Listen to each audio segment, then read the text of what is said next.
इस वीडियो में हम ये सारी जो प्रेशर की वैल्यूज़ हैं उनको लर्न करने वाले हैं।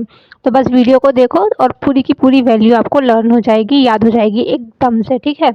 तो अभी देखो, सबसे पहले ना आपको कुछ चीज़ों का ध्यान देना है कि जब किसी का भी प्रेशर, चाहे वो ऑक्सीजन का पार्शियल प्रेशर की बात करें या कार्बन डाइऑक्साइड का पार्शियल प्रेशर की हम बात करें, तो मिनिमम कितना हो सकता है 40 होगा, ठीक है। और एटमॉस्फेरिक वाली तो आपको याद करनी ही पड़ेगी। एटमॉस्फेरिक वाला आपको, क्योंकि अपन ने बचपन में भी पढ़ते हुए आए हैं ना, तो एटमॉस्फेरिक वाली जनरली याद ही रहती है।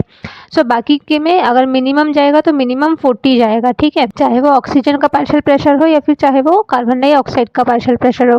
तो ऐसे याद हो गया। अब दिमाग से अपन को ये सोच लेना है कि partial pressure of CO2 alveoli के साइड में कम होगा। क्यों? क्योंकि वहाँ पे हमको एक्सचेंज करवाना है, ऑक्सीजन को ब्लड में भेजना है, तो ऑक्सीजन का पार्शियल प्रेशर ज़्यादा होना चाहिए ताकि वो ज़्यादा से ज़्यादा ब्लड में चली जाए और प्लाज्मा में सॉल्यूबल हो जाए। और वहाँ पे CO2 का कम होगा, तो कम यानी कि मिनिमम कितना हो सकता है 40 होगा, ठीक है, तो 40 होगा।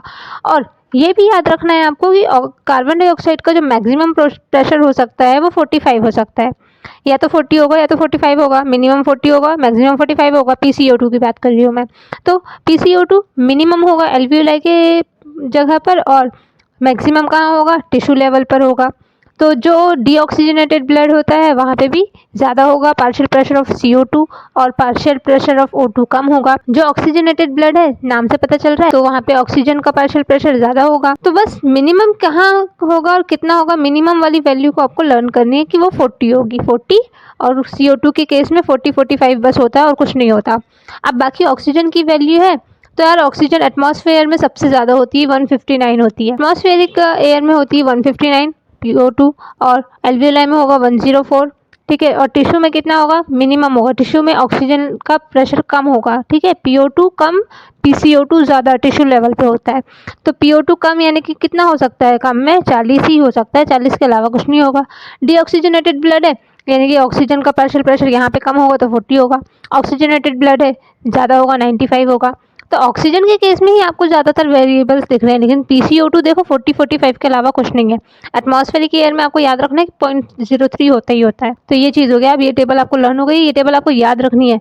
ये टेबल अभी अभी आज ही हमने हमारी क्लास में भी यही पढ़ा, तो जब आप MBBS करने आए होगे तभी भी आपको ये टेबल नहीं भूलनी है। फिर आ जाओ थोड़ा सा हम ये एक्सचेंज ऑफ गैसेस वाला डायग्रामेटिक रिप्रेजेंटेशन भी देख लेते हैं।